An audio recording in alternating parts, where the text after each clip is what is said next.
Court के council सवेंद्र Singh ने airport authority के कुछ अधिकारियों पर आरोप लगाए हैं।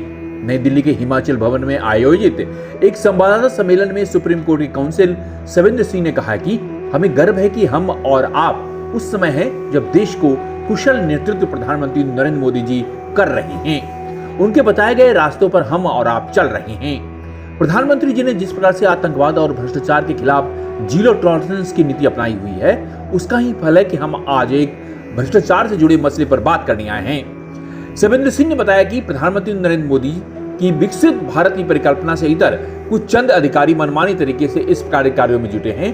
वो उन विदेशी कंपनियों को इंडिया से बाहर देखने का कार्य कर रही हैं। कुछ कंपनी भारत में निवेश करना चाहती है, लेकिन अपने स्वार्थ के कारण कुछ अधिकारी ऐसा नहीं होने दे रहे हैं। जानकारी में आया है कि टेंडर की कंडीशंस को धता बताते हुए ऐसी कंपनियों को बाहर करने का भी प्रयास किया जा रहा है जो हिंदुस्तान में आना चाहती हैं।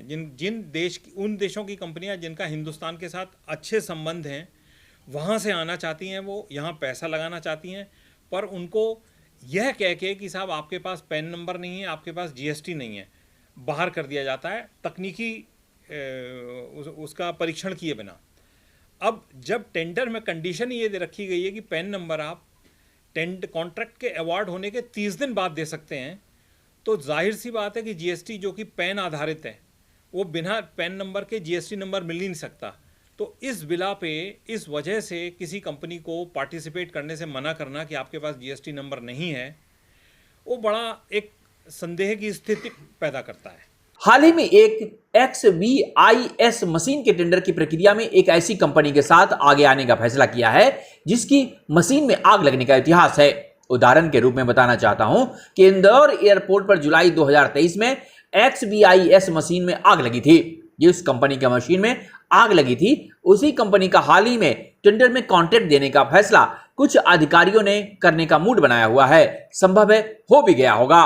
इसी क्रम में अभी जो एयरपोर्ट पे जो 102 एयरपोर्ट्स के ऊपर 700 से ज़्यादा मशीनों की टेंडर की प्रक्रिया जारी है, उसमें ऐसा पता लगा है कि एक इस प्रकार की कंपनी को टेंडर देने के फिराक में एयरपोर्ट अथॉरिटी है, जिसका एक इतिहास रहा है कि उसकी लगाई हुई मशीन का इंदौर एयरपोर्ट पे आग लगी थी। उसमें इस नाम से नाम जहाँ तक मुझे पता है वेहांता टेक्नोलॉजीज़ के नाम से है। इसको आप लोग पूछ भी सकते हैं, बिकॉज ये रिकॉर्ड का विषय है। तो उसमें आग लगी थी और एयरपोर्ट पे मशीन में आग लगना अपने आप में एक बड़ा ही गंभीर विषय है। तो इस प्रकार की कंपनी अगर दोबारा आ रही है टेंडर में, तो उसका पुराना कुछ उसका इन्वेस्टिगेशन हुआ, कुछ उस पर कार्रवाई हुई, पता किया गया है, नहीं किया गया, हमको नहीं पता। सभी एयरपोर्ट पर इन मशीनों के जरिए विस्फोटक वस्तुओं, ड्रग्स, नारकोटिक्स और सुरक्षा से संबंधित चीजों की पहचान की जाती है। ऐसे में जरा सी चूक देश को भारी पड़ सकता है। संवाददाता सम्मेलन में सवेंद्र सिंह ने मांग की कि नागरिक उड्डयन मंत्रालय को इस मसले का संज्ञान में लेना चाहिए।